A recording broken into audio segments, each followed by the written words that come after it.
Hello, and welcome to April, I guess. 2025 has certainly been a year so far, but that year has included some pretty good reads, some not so good reads, but some pretty good reads. Let's talk about it. I completed 9 books in the first 3 months of 2025. There were also a few books that I started reading and didn't finish. I started out this year with the resolution to put a book down if I wasn't enjoying it, and so far I've done a pretty okay job of that. But even though there were some definitely not winners, there were also some enjoyable things. So let's talk about my reads for Q1 of 2025. The first 2 books that I read this year, I ended up DNFing, and this was kind of unexpected for me because these were both kind of anticipated reads. They were things based on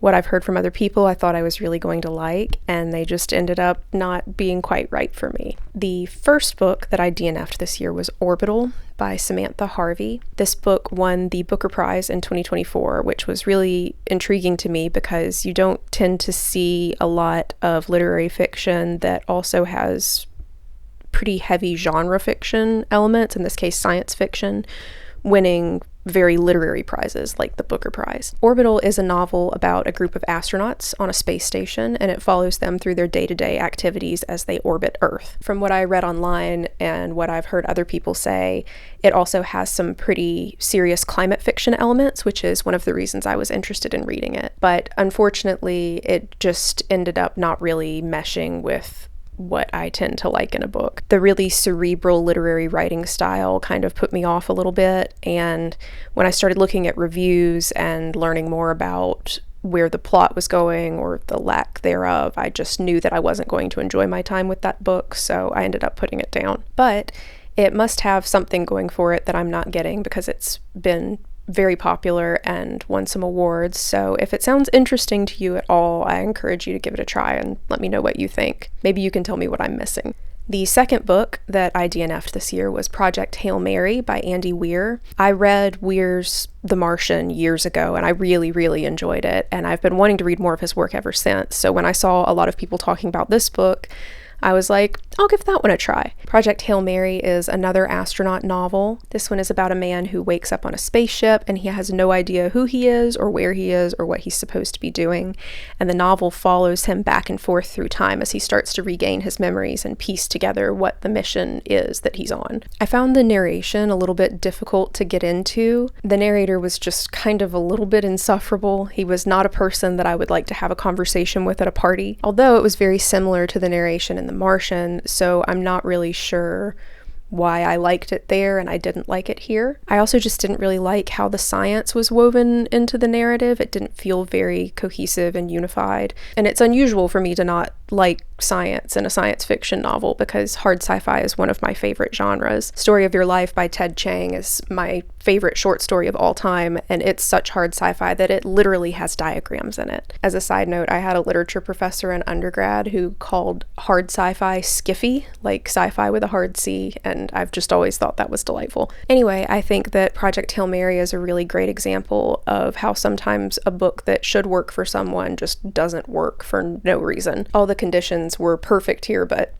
this one just didn't work for me, so I put it down. Now, on to some books that I actually did finish. The first book I completed this year was Upstream by Mary Oliver. Mary Oliver is one of my favorite poets, and this book is a collection of some of her essays. A lot of these fall into the category of nature writing, but there's also some general memoir and even a little bit of literary criticism, so there's really something for everyone in here. Oliver's poetic voice comes through really clearly in her writing, but not in a way that feels obtrusive. Some poets who write prose feel like poets writing prose, but Oliver's writing really just feels like a writer writing. I felt that what she carried with her across genres and forms really served to enhance her writing rather than detract from it. In Upstream, the title essay of the collection, and my favorite from the book, Oliver writes, "In the beginning, I was so young and such a stranger to myself, I hardly existed.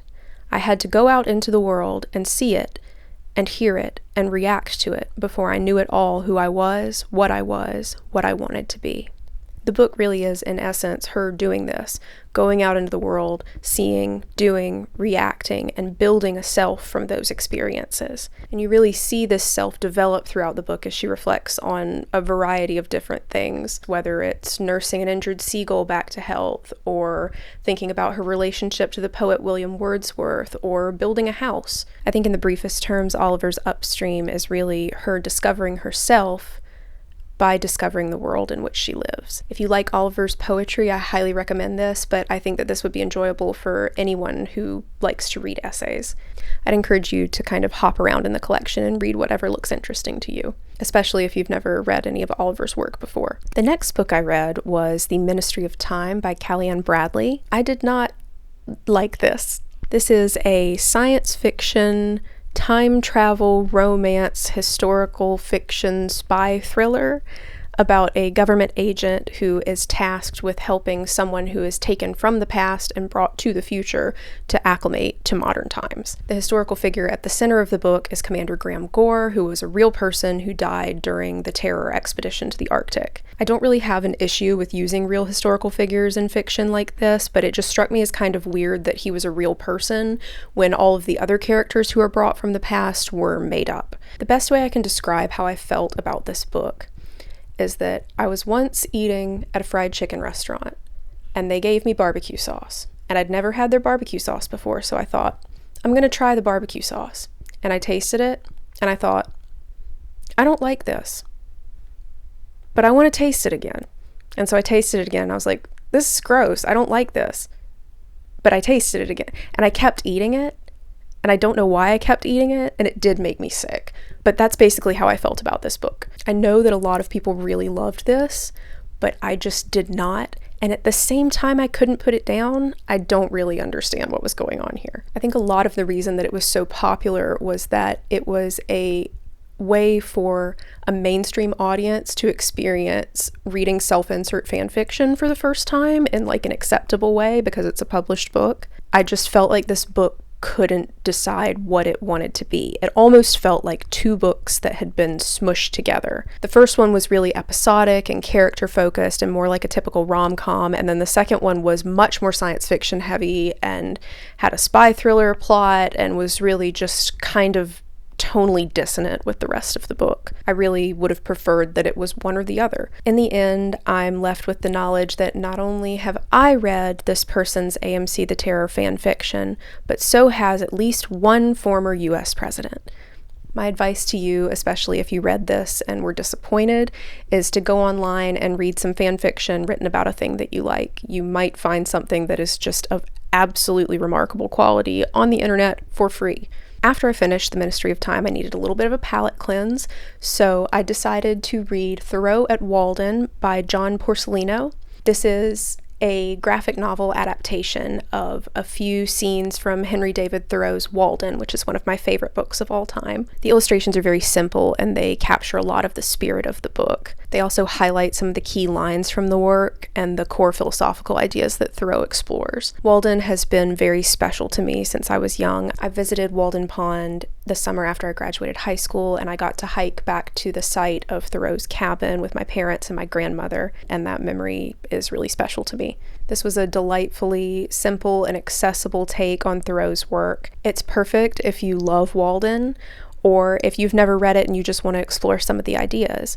Or if you love Walden and you want to introduce it to a friend who's maybe not a reader. Anyway, this was great. Book number 4 for 2025 was a reread. One of my favorite books of all time, Convenience Store Woman by Sayaka Murata, translated by Ginny Takemori. Convenience Store Woman is the story of a woman whose whole life is working in a convenience store and who really struggles with the idea of normality as well as the expectations that other people place upon her in her life. This is my second time reading the book, and especially knowing how it ends already, the narrator's internal struggle is something that really stood out to me throughout the whole of the text. At one point in the story, the narrator is talking to her sister, and she says something that her sister misinterprets to mean that she has a romantic partner, and her sister gets very excited that she's taken this step towards becoming normal. What really struck me on this read through was what the narrator says at the end of this section where she's talking to her sister.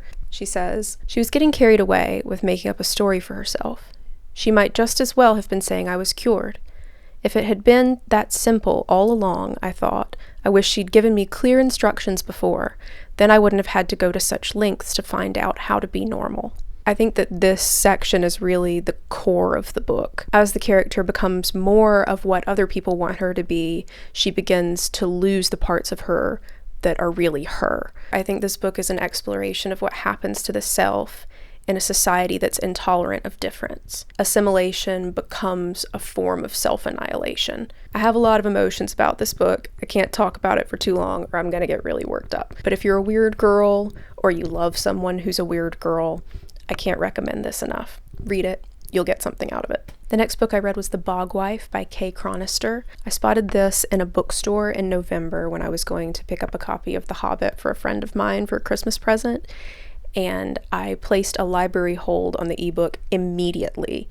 But unfortunately, I ended up being just as disappointed in this one as I was in the bookstore for only having copies of The Hobbit with ugly covers. This book is about a family in rural Appalachia who's preparing to do a ritual to renew their bond with the land that they live on. This ritual is the summoning of a bog wife, literally a woman that's made out of the bog, for the oldest son of the family to marry. But something goes wrong with the ritual, and the book follows the family through the aftermath of that. On paper, this is something that I really should have enjoyed. Unreliable narrators, weird potential magic realism, complex relationships to history and tradition. It has bog in the title, but unfortunately it just didn't end up being a hit for me. I liked it a lot in the beginning, but it ended up being really unsatisfying in the end. Threads that should have been central to the story, like the truth of the family's history or where some of the characters were going to end up, didn't really get carried all the way through to the end of the book. They were almost just sort of forgotten.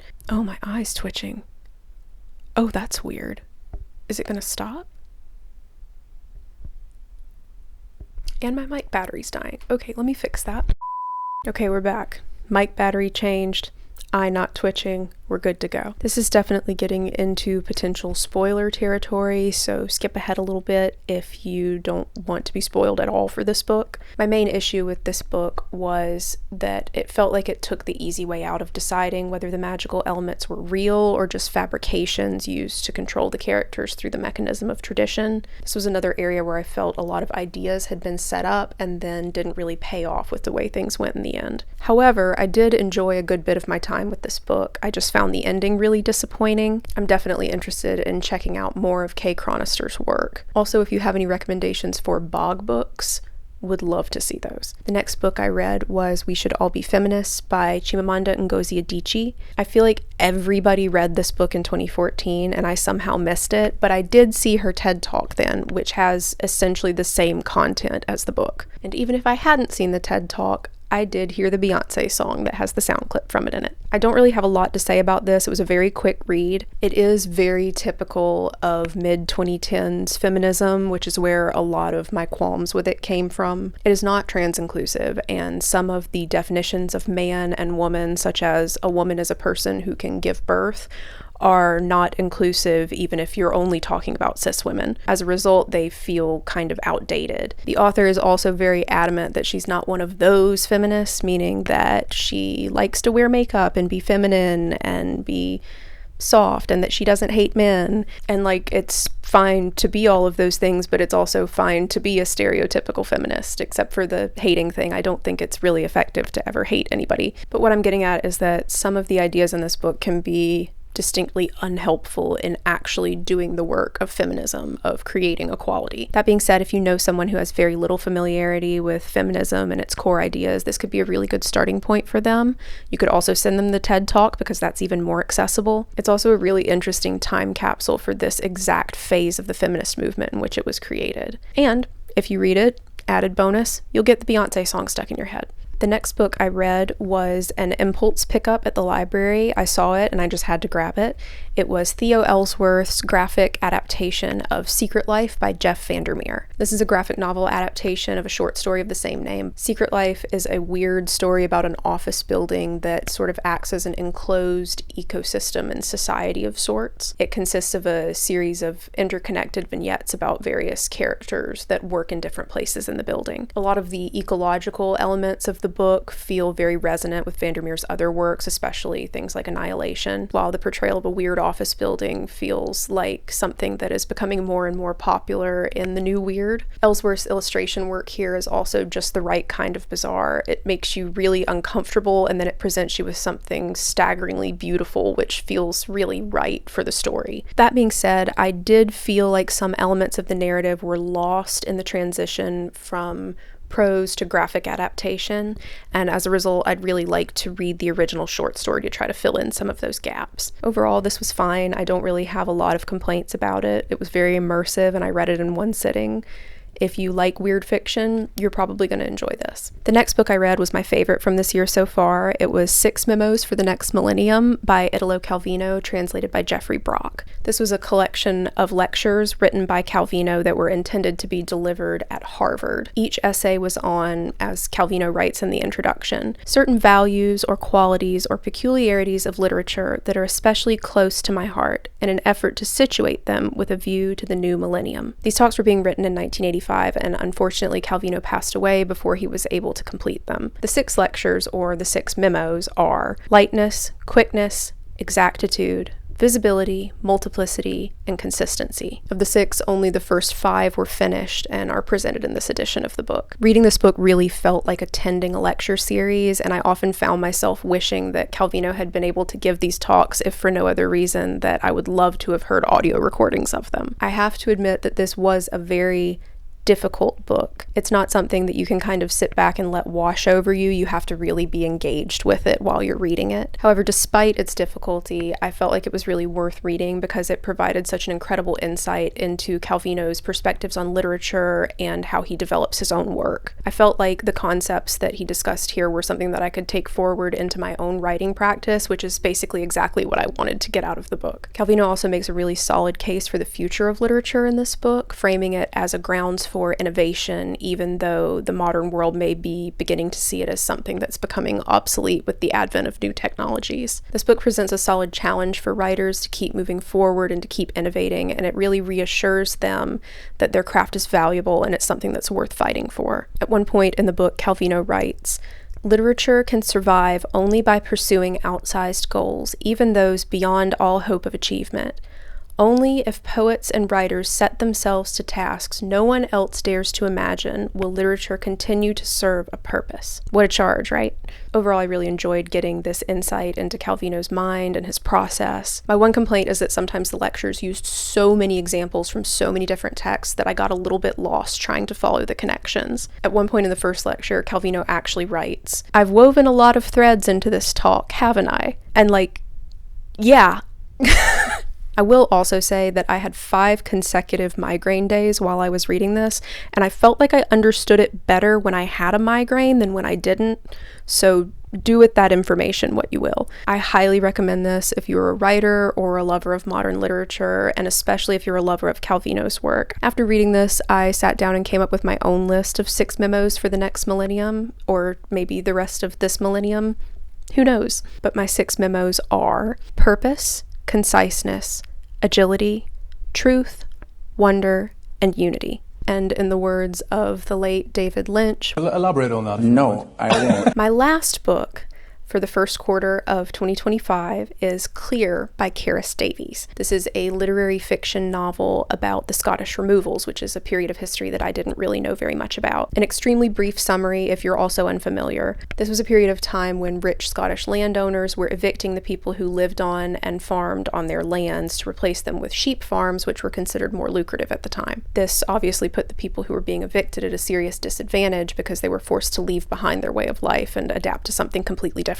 Clear follows a poor Presbyterian minister who, to make a little extra money, is tasked with traveling to a remote island to inform the last inhabitant living there that he's being evicted. However, when the minister arrives, he's seriously injured, and the man he's come to evict has to nurse him back to health. A lot of the conflict in this novel comes from the fact that they don't speak the same language. This book has a lot to say about the function of language, how it adapts to the places in which it's spoken, and how it influences our worldview when we speak it. The prose is also really gorgeous, which adds a lot to the text. I was really loving this book for the first few chapters, but then it started to fall into that very specific MFA style of literary fiction writing where it becomes more about showing showing what you can accomplish structurally or stylistically than it does about telling a story. The ending was also extremely abrupt. I was reading this on an e-reader, so I didn't have the visual reference of how many pages were left in the book, and I thought I still had a little bit to go before it was going to be over, and when I flipped the page and it was the end, I was kind of disappointed that the characters didn't get a real sense of closure at the end, and while that can sometimes work thematically or stylistically, in this book it just made the work feel like it was unfinished. Overall, this was really gorgeous in parts, especially on a sentence level, on a prose level, but it just wasn't for me. And that is everything I read in January, February, and March of 2025. Highlights were definitely Upstream by Mary Oliver, my reread of Convenience Store Woman, of course, and 6 Memos for the Next Millennium. So yeah, I feel like I'm off to a good start, and I'm looking forward to seeing what cool things I'm gonna get to in the next few months. Let me know what your favorite reads of 2025 so far are, and let me know what you're reading now. Thanks so much for hanging out. I'll see you in the next one.